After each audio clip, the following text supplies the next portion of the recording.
Hi guys, welcome to Harshi vibes channel. ಇವತ್ತಿನ ದಿನ Sunday, ಎಲ್ಲರ ಮನೇಲೂ ನಾನ್ ವೆಜ್ ಇದ್ದೇ ಇರುತ್ತೆ. ನಾನು ಮಟನ್ ರೆಸಿಪಿ ಮಾಡ್ತಾಯಿದ್ದೀನಿ, ಬನ್ನಿ ನೋಡೋಣ.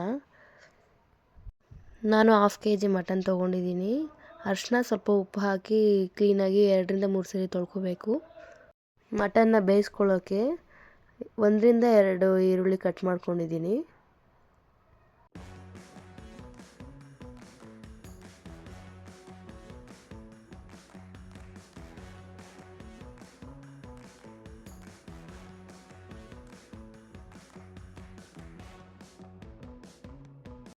ಮುಂಚೆನೇ ಮಟನ್ ಬೇಯಿಸ್ಕೊಳ್ಳೋಕ್ಕೆ ಒಂದು ಕುಕ್ಕರಲ್ಲಿ ಎಣ್ಣೆ ಹಾಕಿ ಬಿಸಿ ಆದಮೇಲೆ ಈರುಳ್ಳಿ ಸ್ವಲ್ಪ ಹಾಕಿ ಹುರ್ಕೋಬೇಕು. ಈರುಳ್ಳಿ ಸ್ವಲ್ಪ ಕೆಂಪಾದಮೇಲೆ ಪುದೀನ ಸ್ವಲ್ಪ ಹಾಕ್ತೀನಿ ನಾನು. ಸ್ಮೆಲ್ ಚೆನ್ನಾಗಿ ಬರುತ್ತೆ ಅದಕ್ಕೆ. ಅದು ಸ್ವಲ್ಪ ಹೊತ್ತಾಗಿ ಹುರ್ಕೊಂಡ್ಮೇಲೆ ಮಟನ್ ಹಾಕ್ತೀನಿ. 1/2 kg ಮಟನ್ ನಾನು ತಂದಿದ್ದೆ. 1/2 kg ಮಟನ್ ಹಾಕಿದ್ದೀನಿ. ಹಾಕಿ ಚೆನ್ನಾಗಿ ನೀರು ಬಿಡೋವರೆಗೂ ಹುರ್ಕೋಬೇಕು. ಅದ್ರ ಜೊತೆಗೆ ಹಂಗೆ ಉಪ್ಪು ಹಾಕಿ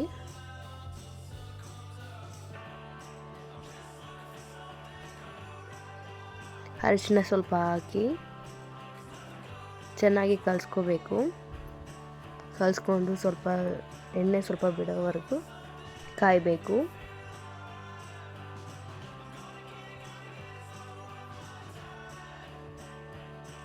ಆಮೇಲೆ 1/2 kg ಮಟನ್ಗೆ ನಾನು 3 ಗ್ಲಾಸ್ ವಾಟರ್ ಹಾಕ್ಕೊಂಡೆ.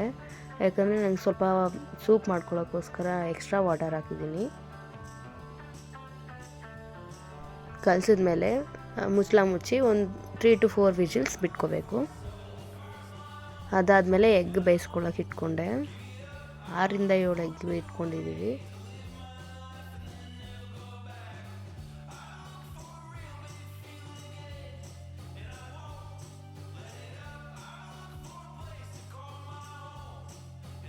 ಆಮೇಲೆ ಕುಕ್ಕರ್ ವಿಜಿಲ್ ಬಂದಮೇಲೆ ಸೈಡ್ಗೆ ಇಟ್ಕೊಳ್ಬೇಕು.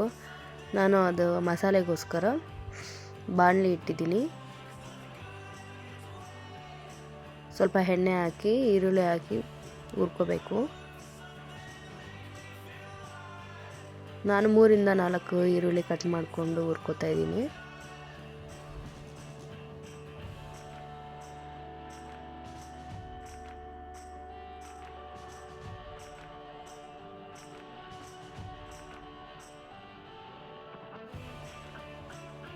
ಚೆನ್ನಾಗಿ ಕೆಂಪಾಗೋವರೆಗೂ ಹುರ್ಕೊಳ್ಳಿ. ಆಗಲೇ ಹಸಿ ಸ್ಮೆಲ್ ಹೋಗೋದು. ಅದಾದಮೇಲೆ ಶುಂಠಿ ಬೆಳ್ಳುಳ್ಳಿ ಪೇಸ್ಟ್ ನಾನು ಮುಂಚೆನೇ ಮನೆಯಲ್ಲೇ ಮಾಡಿಕೊಂಡಿರ್ತೀನಿ. ಅದನ್ನು 3 ಸ್ಪೂನ್ಸ್ ಹಾಕಿದ್ದೀನಿ. 1/2 kg ಮಟನ್ಗೆ 3 ಸ್ಪೂನ್ಸ್ ಶುಂಠಿ ಬೆಳ್ಳುಳ್ಳಿ ಪೇಸ್ಟ್ ಸಾಕು. ಟೊಮೆಟೊ ಒಂದು ಹಾಕ್ಕೊಂಡಿದ್ದೀನಿ. ಅದು ಚೆನ್ನಾಗಿ ಹುರ್ಕೊಂಡ್ಮೇಲೆ ತೆಂಗಿನಕಾಯಿ ಸ್ವಲ್ಪ ಹಾಕ್ಕೋಬೇಕು. ಸಾಂಬಾರು ಎಷ್ಟು ಕ್ವಾಂಟಿಟಿ ಬೇಕೋ ಅಷ್ಟು ನೋಡ್ಕೊಂಡು ತೆಂಗಿನಕಾಯಿ ಹಾಕ್ಕೊಳ್ಳಿ. ಆಮೇಲೆ ಗರಂ ಮಸಾಲ, ಮಟನ್ ಮಸಾಲ ನಮ್ಮ ಮನೆಯಲ್ಲೇ ಮಾಡ್ತಾರೆ, ಮನೆಯ ಪೌಡರು, ಅದನ್ನೇ ಹಾಕಿದ್ದೀನಿ. ಅದು ಧನಿಯಾ ಮಸಾಲ 2 ಪೌಡರ್ 2 ಸ್ಪೂನು, ಧನಿಯಾ ಮಸಾಲೆ 2 ಸ್ಪೂನು, ಖಾರದ ಪುಡಿ 1 ಸ್ಪೂನು ಹಾಕ್ಕೊಂಡು ರುಬ್ಕೋಬೇಕು. ಸ್ವಲ್ಪ ತಣ್ಣಗಾದ್ಮೇಲೆ ರುಬ್ಕೊಳ್ಳಿ. ರುಬ್ಬೋದ್ರಲ್ಲಿ ಅದಷ್ಟು ಹಾಕಿ ನಾನು ಸ್ವಲ್ಪ ಕೊತ್ತಂಬರಿನೂ ಆ್ಯಡ್ ಮಾಡ್ತೀನಿ. ಕೊತ್ತಂಬರಿ, ಪುದೀನ 2 ಹಾಕ್ತೀನಿ.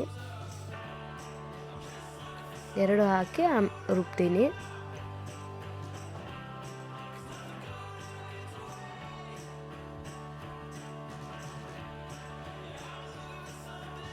ಚೆನ್ನಾಗಿ ರುಬ್ಕೊಳ್ಳಿ. ಸ್ವಲ್ಪ ವಾಟರ್ ಹಾಕಿ ರುಬ್ಕೊಳ್ಳಿ. ಯಾಕಂದರೆ ತುಂಬ ಫೈನ್ ಪೇಸ್ಟಾಗಿ ರುಬ್ಕೋಬೇಕು. ಅದಕ್ಕೋಸ್ಕರ ಆವಾಗೆ ಸಾಂಬಾರು ತುಂಬ ಚೆನ್ನಾಗಿ ಬರುತ್ತೆ ಮಟನ್ ಸಾರು.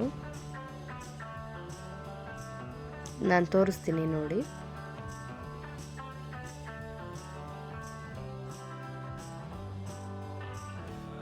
ಈ ಥರ ಫೈನ್ ಪೇಸ್ಟ್ ಆಗಿರಬೇಕು. ಆಗಲೇ ಬೇಯಿಸಿಟ್ಕೊಂಡಿದ್ವಲ್ಲ ಮಟನ್ನ, ಅದು ಮುಚ್ಚಳ ತೆಗ್ದು ನೋಡೋಣ ಬೆಂದಿದೆಯಾ ಇಲ್ವಾ ಅಂತ. ಬೆಂದಿದೆ. 4 ವಿಜಲ್ ಬಿಟ್ಟಿದ್ದೆ, ಅದು ಚೆನ್ನಾಗಿ ಬೆಂದಿದೆ. ಅದರಲ್ಲಿರೋ ನೀರಿನ ಅಂಶ ಎಲ್ಲ ಸಪ್ರೇಟ್ ಮಾಡಿ ಮಟನ್ನ ಸಪ್ರೇಟ್ ಎತ್ತಿಟ್ಕೋಬೇಕು.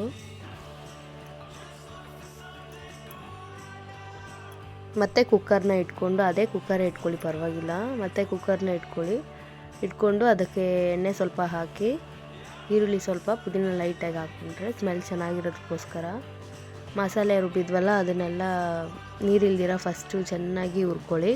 ಆವಾಗಲೇ ಅದರಲ್ಲಿರೋ ಸ್ವಲ್ಪ ಹಸಿ ಸ್ಮೆಲ್ಲೆಲ್ಲ ಹೋಗುತ್ತೆ. ಎಷ್ಟು ನಾವು ಹುರ್ಕೊಳ್ತೀವೋ ಅಷ್ಟು ಸಾಂಬಾರು ಟೇಸ್ಟ್ ತುಂಬ ಚೆನ್ನಾಗಿ ಬರುತ್ತೆ. ಮಸಾಲೆ ಸಾಂಬಾರಲ್ಲಿ ಏನೇ ಸಾಂಬಾರು ಮಾಡೋಕ್ಕೆ ಹೋದ್ರೂ ಅದಕ್ಕೆಲ್ಲ ಚೆನ್ನಾಗಿ ಮಸಾಲೆ ಹುರ್ಕೋಬೇಕು, ಆವಾಗಲೇ ಅದು ಹಸಿ ವಾಸನೆ ಹೋಗೋದು.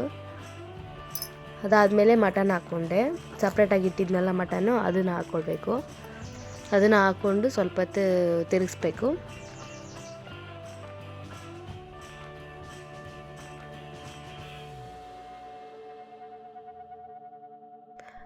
ಆಮೇಲೆ ಎಷ್ಟು ಕ್ವಾಂಟಿಟಿ ನೀರು ಬೇಕೋ ಅಷ್ಟು ಹಾಕ್ಕೊಳ್ಳಿ. ಅದಕ್ಕೆ ಗೊಜ್ಜು ಥರ ಬೇಕು ಅಂದರೆ ಸ್ವಲ್ಪ ಹಾಕ್ಕೊಳ್ಳಿ, ಸಾಂಬಾರು ಥರ ಬೇಕು ಅಂದರೆ ಸ್ವಲ್ಪ ಜಾಸ್ತಿ ವಾಟರ್ ಹಾಕ್ಕೊಳ್ಳಿ. ನಾನು ಸ್ವಲ್ಪ ಗೊಜ್ಜು ಥರನೇ ಮಾಡ್ತಾಯಿದ್ದಿದ್ದು, ಅದಕ್ಕೆ ಜಾಸ್ತಿ ವಾಟರ್ ಹಾಕಿಲ್ಲ.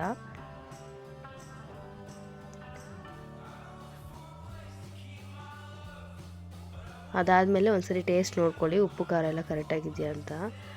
ನನಗೆ ಉಪ್ಪು ಸ್ವಲ್ಪ ಕಮ್ಮಿ ಇತ್ತು, ಅದಕ್ಕೆ ಉಪ್ಪು ಸ್ವಲ್ಪ ಹಾಕಿದ್ದೀನಿ, ಖಾರನೂ ಸ್ವಲ್ಪ 1 ಸ್ಪೂನ್ ಹಾಕಿದ್ದೀನಿ. ಹಾಕಿ ಮಿಕ್ಸ್ ಮಾಡಿಕೊಂಡು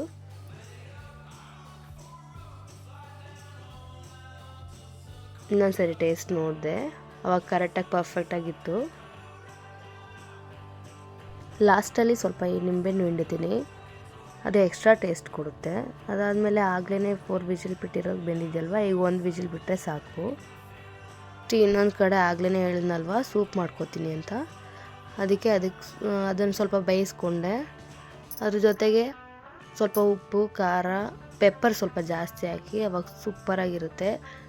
ಸ್ವಲ್ಪ ಲಾಸ್ಟಲ್ಲಿ ಕೊತ್ತಂಬರಿ ಹಾಕಿ ಸರ್ವ್ ಮಾಡಿಕೊಟ್ರೆ ಸೂಪರಾಗಿರುತ್ತೆ ಟೇಸ್ಟ್. ನಮ್ಮ ಮೈದಾಗೂ ಕೊಟ್ಟೆ, ಆಮೇಲೆ ನಮ್ಮ ಯಜಮಾನ್ರಿಗೆ ಟೇಸ್ಟ್ ಮಾಡೋದಕ್ಕೆ ಕೊಟ್ಟೆ. ಹೆಂಗಿದೆ ಅಂತ ಹೇಳ್ತಿದ್ದಾರೆ ನೋಡಿ ಅವರು. ಅವ್ರದ್ದು ವಾಯ್ಸ್ ರೆಕಾರ್ಡ್ ಮಾಡಿಲ್ಲ ನಾನು, ಚೆನ್ನಾಗಿದೆ ಅಂತ ಹೇಳಿದ್ರು. ನಾನು ಕುಡ್ದು ನೋಡಿದೆ, ಹೋಟೆಲ್ ಸ್ಟೈಲಲ್ಲಿರೋ ಥರ ಟೇಸ್ಟೇ ಸಿಕ್ಕಿದೆ. ಉಪ್ಪು ಖಾರ ಎಲ್ಲ ಸ್ವಲ್ಪ ಜಾಸ್ತಿ ಇದ್ದು ಘಾಟಾಗಿತ್ತು. ನೆಕ್ಸ್ಟ್ ಮಟನ್ ಸಾಂಬಾರು ಆದಮೇಲೆ ಮುದ್ದೆ ಇರಲೇಬೇಕಲ್ವ, ಅದಕ್ಕೆ ಮುದ್ದೆಗೆ ನಾವು 3 ಜನ ಇದ್ದೀವಿ, 3 ಜನಕ್ಕೆ 3 ಗ್ಲಾಸ್ ನೀರು ಹಾಕ್ಕೊಂಡೆ. ನಾನು ಅನ್ನ ಹಾಕಿಲ್ವಲ್ಲ, ಅದಕ್ಕೋಸ್ಕರ ಸ್ಟಾರ್ಟಿಂಗ್ ಸ್ವಲ್ಪ ಕುದ್ಮೇಲೆ ರಾಗಿ ಹಸಿಟ್ಟು ಸ್ವಲ್ಪ ಹಾಕಿದೆ. ಅದಾದಮೇಲೆ ಅದು ಇನ್ನೂ ಕುದಿಯೋಕ್ಕೆ ಸ್ಟಾರ್ಟ್ ಆಯಿತು. ಅದು ಕುದಿಯೋಕ್ಕೆ ಸ್ಟಾರ್ಟ್ ಆದಮೇಲೆ ಸಿಮ್ಮಲ್ಲಿ ಇಟ್ಬಿಟ್ಟು ರಾಗಿ ಹಸಿಟ್ಟು ಸ್ವಲ್ಪ ಹಾಕಬೇಕು. ಹಾಕಿ ಸ್ವಲ್ಪ ಹೊತ್ತು ಬಿಟ್ಬಿಡಬೇಕು. ಅದು ಸ್ವಲ್ಪ ಬೇಯ್ದ ಮೇಲೆ ಕಲಿಸ್ಬೇಕು. ಕಲಸಿ ನೋಡಬೇಕು ಹಸಿಟ್ಟು ಸಾಕಾಗುತ್ತಾ ಇಲ್ವ, ಇನ್ನೂ ಸ್ವಲ್ಪ ಬೇಕು ಅಂದರೆ ಎಕ್ಸ್ಟ್ರಾ ನನಗೆ ಸ್ವಲ್ಪ ಎಕ್ಸ್ಟ್ರಾ ಬೇಕಾಗಿತ್ತು, ಸ್ವಲ್ಪ ಹಾಕಿ ಕಲಸಿಟ್ಟು 1/4 ಅವರ್ ನಾನು ಬೇಯಿಸಿದೆ. ಅದಾದಮೇಲೆ ಬಟ್ಲು ಎತ್ಕೊಂಡು, ಇದು ನಮ್ಮ ಅತ್ತೆಯವ್ರು ಹೇಳ್ಕೊಟ್ಟಿದ್ದು, ಬಟ್ಲು ಎತ್ಕೊಂಡು ಅದರಲ್ಲಿ ಮುದ್ದೆನ ಹಾಕ್ಕೊಂಡು ಹಂಗೆ ಉಂಡೆ ಮಾಡ್ಕೊಂಡಿದ್ದು.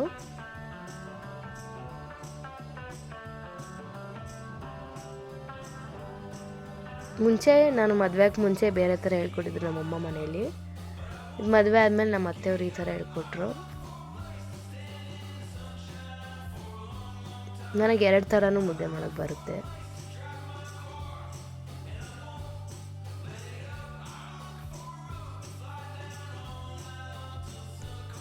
ಎಲ್ಲ ಆ ಕಾಲದಲ್ಲಿ ಇವಾಗ್ಲೂ ಅಷ್ಟೇ ಇರ್ಬೋದು, ಎಲ್ಲ ಮಣೆ ಮೇಲೆ ಮಾಡ್ತಾರೆ, ಚಪಾತಿ ಮಣೆ ಮೇಲೆ, ಇಲ್ಲಾಂದರೆ ಕಲ್ಲಿಂದು ಟೇಲ್ಸ್ ಬರುತ್ತಲ್ವ ಆ ಥರದ ಮೇಲೆ ಮುದ್ದೆ ಮಾಡ್ತಾರೆ. ನಾವು ಈ ಥರ ಬಟ್ಲಲ್ಲಿ ಮಾಡೋದು ನಾವು ತಮಿಳ್ನಾಡವರು, ನಮ್ಮ ಅತ್ತೆಯವರು, ಅವರು ಹೇಳ್ಕೊಟ್ಟಿದ್ದ ಸ್ಟೈಲು ಈ ಥರ. ಇದು ಸ್ವಲ್ಪ ಈಸಿಯಾಗಿರುತ್ತೆ ಅಷ್ಟೇ.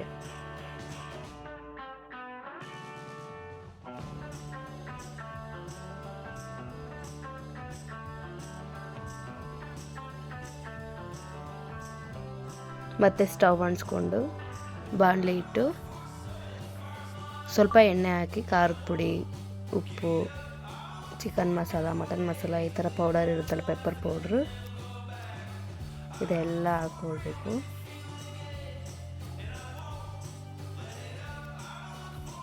ಏನು ಮಾಡ್ತಾಯಿದ್ದೀನಿ ಅಂದರೆ ಎಗ್ ರೆಸಿಪಿ ಮಾಡ್ತಾ ಇರೋದು.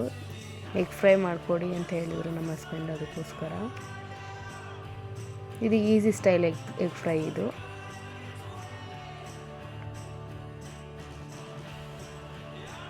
ಸಿಂಪಲ್ಲಾಗಿ ಮಾಡ್ಕೋಬೋದು ಅಷ್ಟೇ. ಇದು ಆಮೇಲೆ ಕಟ್ ಮಾಡಿಕೊಂಡು ಎಗ್ ಬೇಯಿಸಿರೋ ಎಗ್ಗನ್ನ ಕಟ್ ಮಾಡಿ ಸೆಂಟ್ರಲ್ಲಿ ಕಟ್ ಮಾಡ್ಕೊಳ್ಳಿ. ಕಟ್ ಮಾಡಿಕೊಂಡು ಪೌಡರೆಲ್ಲ ಮಸಾಲೆ ಆಗಿರುತ್ತೆ ಅದರಲ್ಲಿ ಇಟ್ಕೋಬೇಕು. ಸ್ವಲ್ಪ ಅದರಲ್ಲಿ ಹಂಗೆ ಡೀಪ್ ಫ್ರೈ ಮಾಡೋ ಥರ ಮಾಡಿದ್ರೆ ತುಂಬ ಚೆನ್ನಾಗಿರುತ್ತೆ ಟೇಸ್ಟು.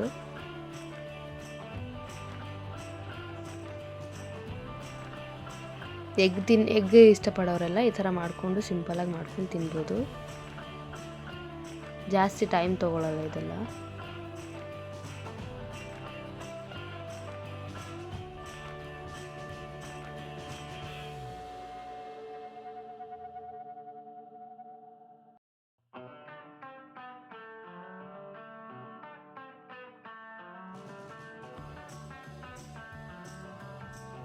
ಲಾಸ್ಟಲ್ಲಿ ಕೊತ್ತಂಬರಿ ಹಾಕ್ಕೊಳ್ಳಿ.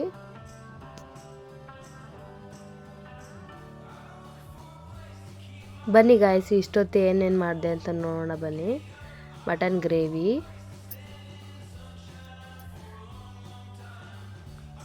ಮುದ್ದೆ, ಎಗ್ ಫ್ರೈ ನೀಟಾಗಿ ತೋರಿಸ್ತೀನಿ ನೋಡಿ. ಎಗ್ ಫ್ರೈ ಕಲರ್ಫುಲ್ ಆಗಿದೆ ಅಲ್ಲ. ಈಗ ಸರ್ವ್ ಮಾಡೋಣ ಬನ್ನಿ.